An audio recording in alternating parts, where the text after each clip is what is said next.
चोट लगी है, वो अभी किसी से मिल नहीं सकता। तुमने अपना गिफ्ट दे दिया है, अब तुम जा सकती हो। भाई निंगबिंग को यकीन नहीं हो रहा था कि तुम इतने कोल्ड हो सकते हो। जान ब्रदर, मैं इतनी मुश्किल से यहाँ आई हूँ, कम से कम मुझे एक कप चाय तो पीने दो। उसके इतना कहते ही जो शिकुन ने तुरंत उसके सामने चाय का एक कप रख दिया। मिस बाई, चाय पीजिए, अभी गर्म है। हाँ हाँ हाँ भाई। निंगबिंग अचानक हंसने लगी। वो जो हमारी शादी की बात चल रही थी उस बारे में तुम्हारा क्या ख्याल है? तुमने ऐसा फेस बनाया जैसे तुम्हें अचानक कुछ याद आ गया हो। ओह, तुम उस बारे में बात कर रही हो? जब मेरे मॉम डैड फ्री होंगे तो वो तुम्हारी फैमिली से मिलकर सगाई तोड़ने की बात करेंगे। सगाई तोड़ने की बात सुनते ही बाई निंगबिंग के मुंह से चाय छलकते छलकते बची। क्या? क्या तुम मुझसे प्यार नहीं करते? तुमने अपना सिर हिलाया। मैंने सुना है कि मिस बाई इस शादी से बचने के लिए कई सालों से विदेश में रह रही थी और घर नहीं लौट रही थी। अंकल बाई भी इस बात से बहुत परेशान थे। तुम्हारी फैमिली में कोई झगड़ा ना हो, इसलिए हमारी फैमिली ने मिलकर डिसाइड किया है कि हम ये सगाई तोड़ देंगे। बाई निंगबिंग अचानक घबरा गई पर वो कुछ बोल नहीं पाई। आखिर सच तो यही था। तुम्हारे होठों पर एक स्माइल आ गई। मिस बाई, तुम तो ये सुनकर बहुत खुश हो गई होगी ना? फिक्र मत करो, जैसे ही मॉम डैड वापस आएंगे मैं उन्हें याद दिला दूंगा। बड़े यंग मास्टर, अनर्थ हो गया। सेकंड यंग मास्टर न जाने क्यों अचानक बहुत गुस्से में हैं। आप जल्दी ऊपर चलिए। अचानक हुई इस डिस्टरबेंस की वजह से बाई निंगबिंग के गले में जैसे अल्फाज अटक कर रह गए। वो बस तुम्हें सीढ़ियां चढ़कर ऊपर जाते हुए देखती रही। और इस तरह बाई निंगबिंग के वो एक बार फिर पूरे सम्मान के साथ घर से बाहर निकाल दिया गया। पर इस बार वो सच में डर गई थी। नहीं, मुझे अपने डैड को यहाँ भेजकर ये शादी पक्की करवानी ही पड़ेगी। बेडरूम के अंदर दरवाजा खोलते ही तुमने देखा कि जियांग यू तुम्हें बहुत शिकायत भरी नजरों से देख रहा है। ब्रदर, वो लड़की बहुत चालाक है, तुम उसकी बातों में मत आना। ये सुनकर तुम्हें सच में बहुत अजीब लगा। तुमने तो सोचा था कि बाई निंगबिंग ने जियांग यू को जो इन्फॉर्मेशन दी थी उसके बाद वो उसके बारे में अपनी राय बदल लेगा। अगले दिन रात को जांग वैनरू और तुम शे फैमिली के दरवाजे पर पहुंचे और लोगों ने पूरे रिस्पेक्ट के साथ तुम्हें अंदर लिया। ओल्ड मैडम शे अपनी कुर्सी पर बैठी थी। मुस्कुराते हुए तुम दोनों को हाथ हिलाकर बुलाया। जांग फैमिली के बच्चे आ गए, थोड़ा पास आओ ताकि ये बूढ़ी आंखें तुम्हें अच्छे से देख सके। नमस्ते नमस्ते ग्रैंडमा शे।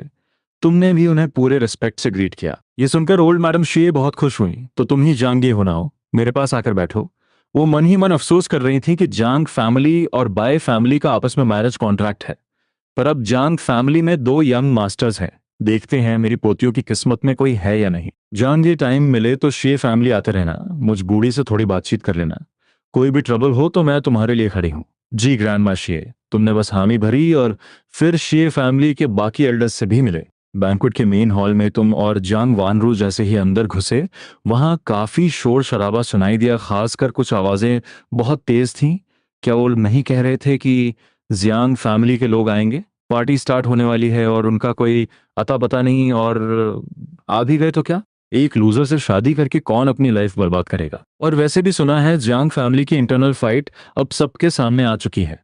उसे तो कुछ पता ही नहीं है। तुम्हें क्या लगता है वो कितने दिन सरवाइव करेगा? जान वॉन्ड्रू का चेहरा गुस्से से एकदम काल पड़ गया था।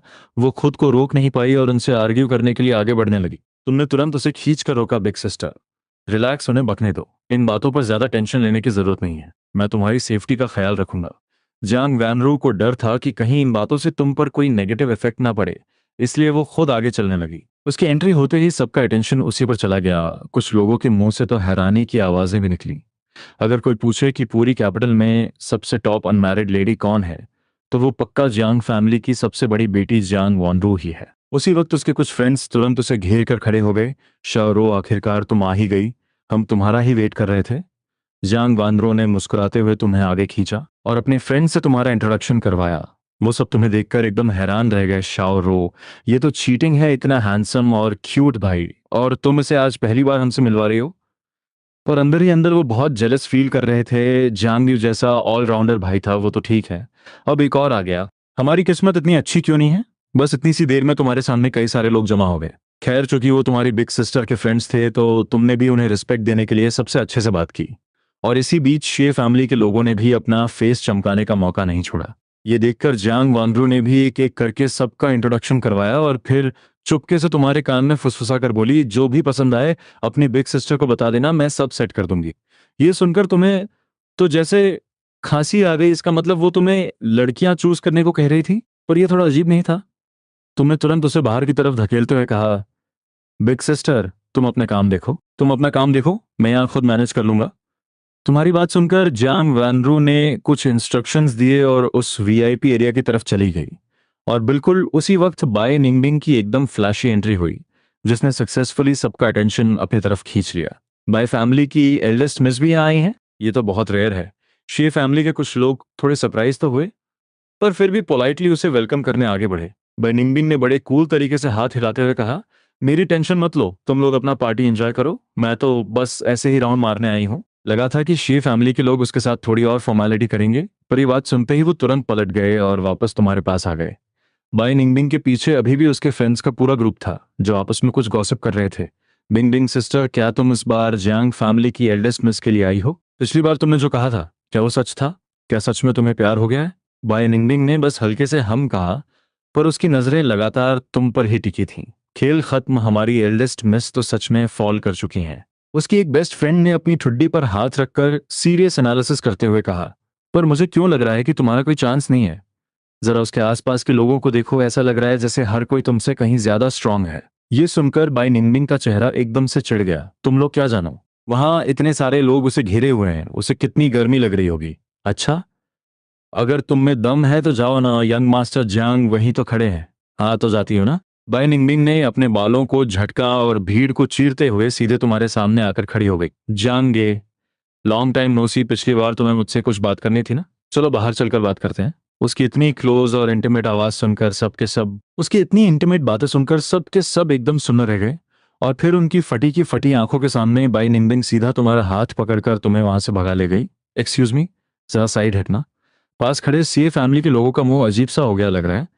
बाई निंगबिंग सच में जांग पर लाइन मार रही है। अभी उसने जो ड्रामा किया वो तो बिल्कुल अपना क्लेम ठोकने जैसा था।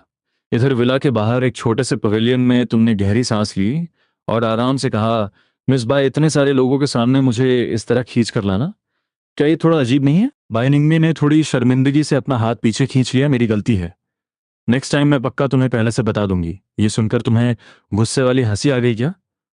तुम नेक्स्ट टाइम का प्लान भी बना रही हो? सोच भी नहीं सकती क्या? बाय निंगबिंग ने अपनी कमर पर हाथ रखा और मुंह फुलाते हुए बोली, मेरे जैसी इतनी खूबसूरत लड़की ने खुद तुम्हारा हाथ पकड़ा और तुम नखरे दिखा रहे हो? और देखा जाए तो तुम्हें मुझे थैंक यू बोलना चाहिए। अगर मैंने तुम्हें वहां से ना निकाला होता तो वो लड़कियां तुम्हें अब तक छोड़ती नहीं। अब देखो यहाँ कितनी शांति है। तुमने उसे एक वियर्ड लुक दिया, तो क्या मुझे सच में तुम्हारा थैंक यू करना चाहिए? बाय निंगबिंग ने बड़ी शान से हाथ हिलाते हुए कहा, अरे उसकी कोई जरूरत नहीं, हमारे बीच ये फॉर्मेलिटी कैसी? तुम तो एकदम स्पीचलेस ही हो गए। ऐसे बोल रही है जैसे हम कितने क्लोज हों ही।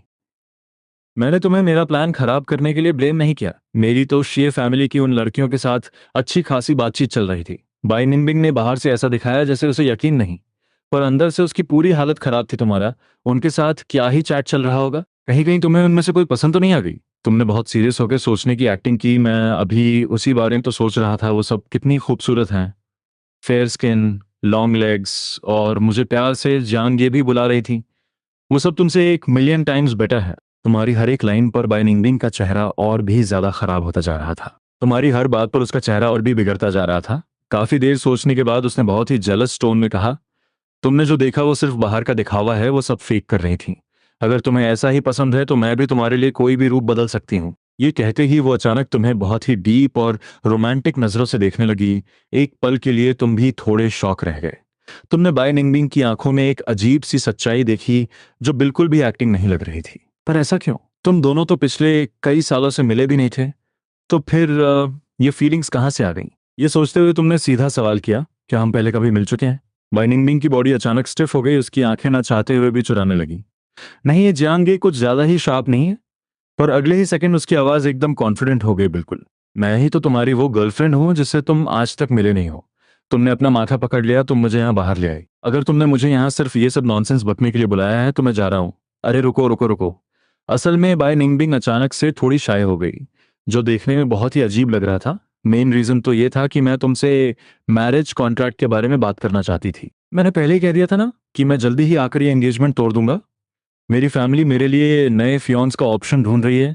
शे फैमिली की वो लड़कियां भी काफी सही हैं। नहीं, बाय निंगबिंग फिर से पैनिक हो गई। अगर मैरिज होगी तो वो सिर्फ हमारे बाय और जांग फैमिलीज के बीच होगी। ये शे फैमिली क्या चीज है, उनके बारे में तो सोचना भी मत। तो फिर शाओ यू है ना, तुम दोनों तो बचपन के क्या। तुम मुझ पर ऐसे फालतू इल्जाम मत लगाओ। बाय निंगबिंग ने तुरंत उस बात से पल्ला झाड़ा। अगर हमारा अलायंस हो जाता है तो मैं अभी के अभी शीए फैमिली का पूरा कंट्रोल तुम्हारे हाथों में सौंप सकती हूँ। तुम्हें ये थोड़ा मजाकिया लगा बाई निंगबिंग? क्या तुम सुन भी रही हो कि तुम क्या बोल रही हो?